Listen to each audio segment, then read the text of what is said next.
On retourne dans le livre de Maccabée, le deuxième exactement. Les batailles se poursuivent avec Juda, qui prend soin de ses troupes. Vous allez le voir là, qui prend même soin de la santé spirituelle de ses soldats, si c'est pas touchant. On reprendra ça dans les commentaires parce qu'il y a dans ce chapitre un point majeur dans la théologie de l'au-delà catholique. Je vous laisse deviner lequel. De Maccabée, chapitre 12.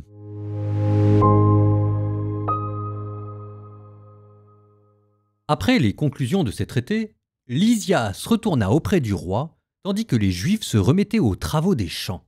Mais parmi les gouverneurs militaires de la région, Timothée et Apollonios, fils de Génaïos, ainsi que Jérôme et Démophone, et aussi Nicanor le Cypriaque, ne leur laissèrent ni trêve ni repos. Quant aux habitants de Jopé, ils commirent un acte particulièrement infâme. Ils invitèrent les Juifs qui habitaient parmi eux à monter avec leurs femmes et leurs enfants sur des embarcations qu'ils avaient préparées. Ils paraissaient n'avoir aucune intention malveillante à leur égard, mais agir suivant une décision publique votée par la cité. Les Juifs acceptèrent pour marquer qu'ils voulaient la paix et qu'ils étaient sans défiance. Mais quand ils furent au large, on les précipita par le fond. Ils étaient au nombre d'au moins 200. Dès que Juda apprit l'acte de cruauté commis contre les gens de sa nation, il le fit savoir à ses hommes. Après avoir invoqué Dieu, le juge impartial, il marcha contre les meurtriers de ses frères. De nuit, il incendia le port, brûla les embarcations et transperça ceux qui s'y étaient réfugiés. Comme la place forte avait été fermée, il s'éloigna, mais avec l'intention de revenir pour détruire de fond en comble la cité de Jopé tout entière. Ayant appris que les habitants de Jamnia voulaient eux aussi agir de la même façon que ceux de Jopé à l'égard des Juifs qui habitaient chez eux, il attaqua également les Jamnites pendant la nuit et mit le feu au port et à sa flotte. La lueur des flammes était visible jusqu'à Jérusalem, pourtant distante de 240 stades.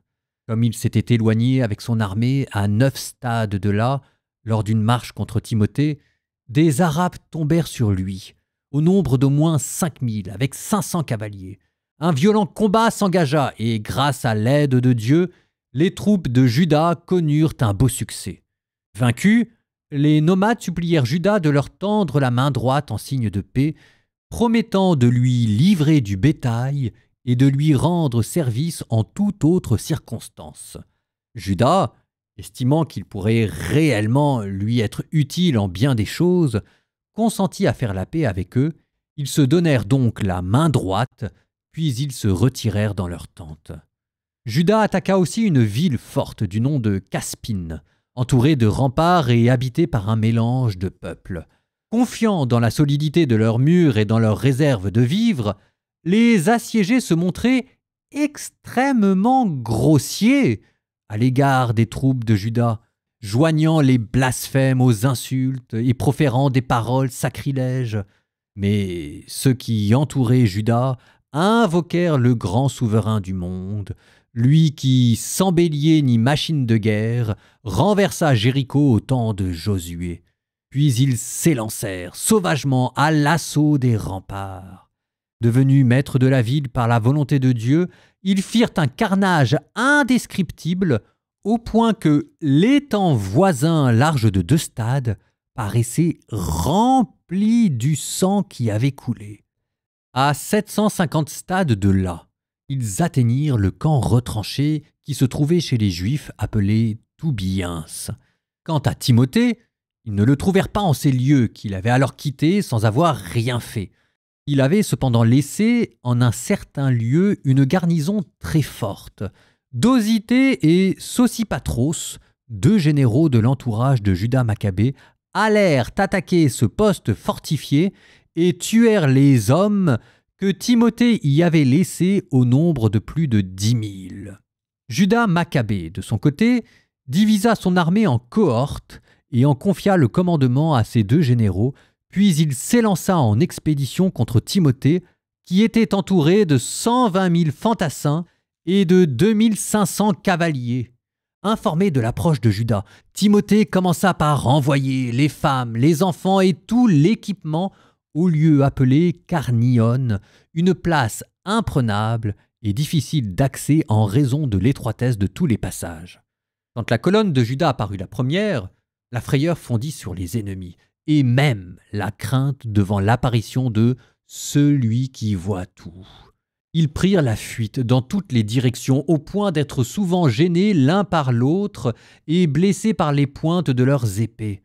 Judas les poursuivit avec une vigueur extrême, embrochant ces criminels dont il fit périr jusqu'à 30 000 hommes. Timothée lui-même tomba aux mains des hommes de Dosithée et de Sosipatros, mais il les supplia, avec une grande fourberie, de le laisser aller sain et sauf, prétendant qu'il avait en son pouvoir des parents et même des frères de beaucoup d'entre eux à qui il pourrait bien arriver malheur. Par de longs discours, il les persuada de sa détermination à libérer ces hommes sans leur faire de mal. Alors, ils le relâchèrent pour sauver leurs frères. Ensuite, Judas marcha sur Carnion et le temple de la déesse Atarkatis, où il égorgea 25 000 personnes. Après la déroute et l'extermination de ces gens-là, il conduisit son armée contre Éphron, ville forte où habitait une population de diverses tribus. De robustes jeunes gens ayant pris position devant les remparts combattaient avec vigueur. En outre, il y avait là de grandes quantités de machines et de projectiles en réserve.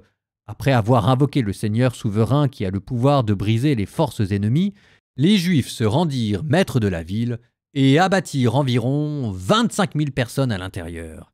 Partis de là, ils s'élancèrent vers Scythopolis, à 600 stades de Jérusalem. Mais les Juifs, qui s'étaient établis en ce lieu, attestèrent que les habitants de Scythopolis avaient eu pour eux de la bienveillance et leur avaient réservé un accueil aimable au temps du malheur. Alors, Judas et les siens les remercièrent et les encouragèrent à garder à l'avenir ces bonnes dispositions envers leur race. Puis ils rentrèrent à Jérusalem parce que la fête des semaines était proche. Après la fête appelée Pentecôte, ils s'élancèrent contre Gorgias, gouverneur militaire de l'Idumée. Celui-ci sortit à la tête de 3000 fantassins et de 400 cavaliers. Dans la bataille qui s'engagea, un petit nombre de Juifs succombèrent. Mais un certain Dosithée, parmi les soldats de Bakénor, cavalier et robuste homme, parvint à s'emparer de Gorgias. Le tenant par le manteau, il l'entraînait avec vigueur, dans l'intention de capturer vivant ce maudit.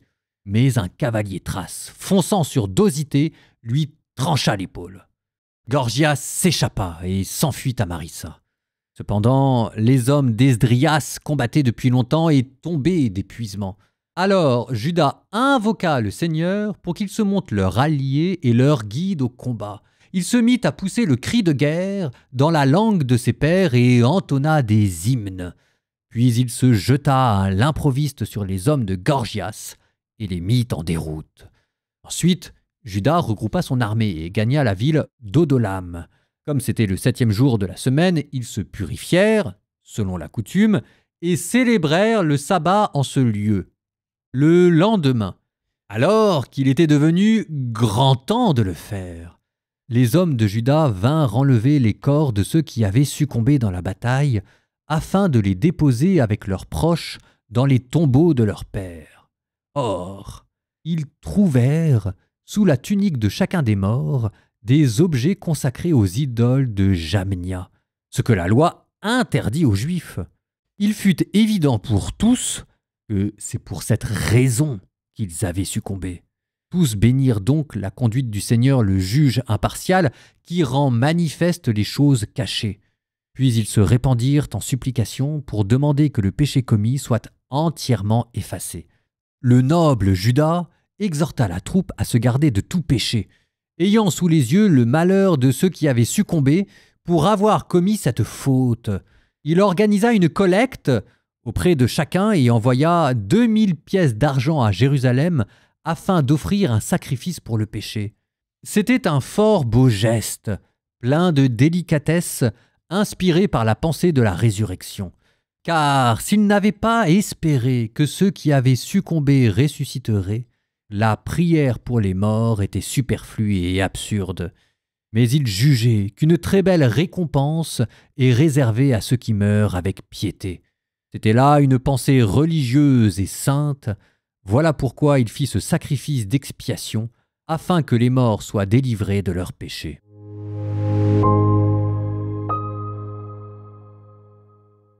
Écoutez, pour une fois, on va pas parler des batailles, on va même pas parler de la théologie de la guerre sainte, qui est quand même une théologie qui est un peu particulière, même si on lui a mis énormément de correctifs et qu'on essaie de voir la beauté qu'il y avait derrière. Mais comme on est en train d'explorer l'au-delà et le thème de la résurrection, du jugement, aussi à travers tout ce livre, il y a un verset quand même, faut que je m'arrête dessus. Alors je vous redonne le contexte. On a retrouvé des soldats qui sont morts pour une noble cause, pour défendre la loi et le temple. Donc ils sont morts pour des raisons religieuses. Sauf que ils avaient dans leur poche des statuettes païennes. Alors du coup, c'est direction l'enfer ou le paradis cette affaire ? Et des exemples comme ça, pour quitter le livre des Maccabées, on peut en avoir plein d'autres. Par exemple, des chrétiens authentiques et sincères, mais qui ont des caractères insupportables. Paradis ou enfer ? Si jamais ils vont en enfer, c'est quand même une mauvaise nouvelle pour la miséricorde. Mais si jamais ils vont au paradis avec leur mauvais caractère comme ça, pour le coup, c'est une mauvaise nouvelle pour moi qui vais vivre avec eux jusqu'à la fin des temps. Et c'est sur ce passage-là précisément que la théologie catholique va réfléchir. Qu'est-ce qui se passe de ces âmes qu'on n'a pas envie de mettre en enfer parce que ce serait un peu vache, mais qu'on n'a pas envie de mettre au paradis comme ça non plus parce que ce serait un peu facile aussi. Donc, je reprends mes soldats morts au champ de bataille avec des statuettes dans leur poche, versets 43-45.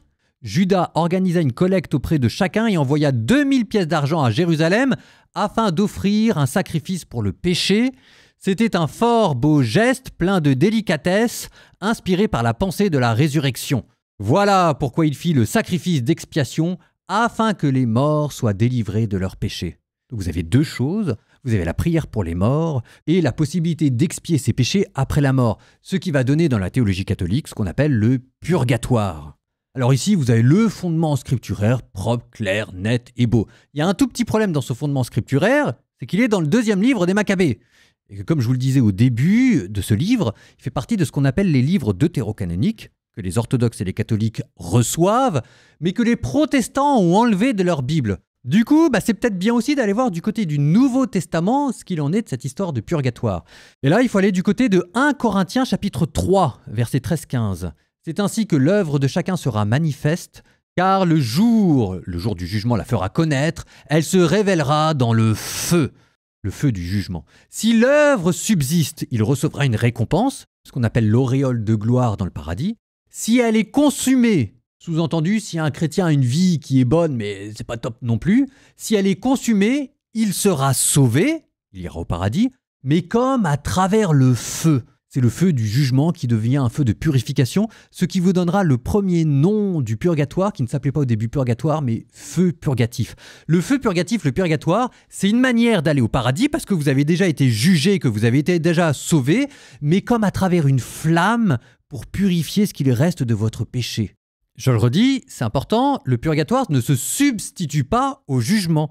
C'est ceux qui ont été jugés et qui savent qu'ils iront au paradis. On leur propose une manière, à travers une flamme, de rentrer dans ce paradis. Alors, vous sentez que cette notion de purgatoire est une notion complexe, à cheval entre deux théologies, protestantes catholiques. En plus, il faut bien comprendre ce que c'est d'au-delà. Donc, je ne vais pas pouvoir tout dire, moi, dans ce commentaire. Il y a encore d'autres citations dans le Nouveau Testament. Je vous renvoie à mes vidéos. D'accord ? Pour l'instant, nous prions pour nos morts. Ça, c'est comme ça qu'on m'a appris à prier dans l'ordre dominicain pour les défunts, à partir du psaume 129. Au nom du Père et du Fils et du Saint-Esprit. Amen. Des profondeurs, je crie vers toi, Seigneur. Seigneur, écoute mon appel. Que ton oreille se fasse attentive aux cris de ma prière. Si tu retiens les fautes, Seigneur, Seigneur, qui subsistera ? Mais près de toi se trouve le pardon pour que l'homme te craigne. Oui, près de toi est l'amour, près de toi est le rachat. C'est toi qui rachèteras Israël de toutes ses fautes. Seigneur, je te confie tous les défunts de ma famille, tous ceux qui sont morts autour de moi. Fais briller sur eux ta lumière sans déclin. Qu'il repose dans la paix. Au nom du Père et du Fils et du Saint-Esprit. Amen.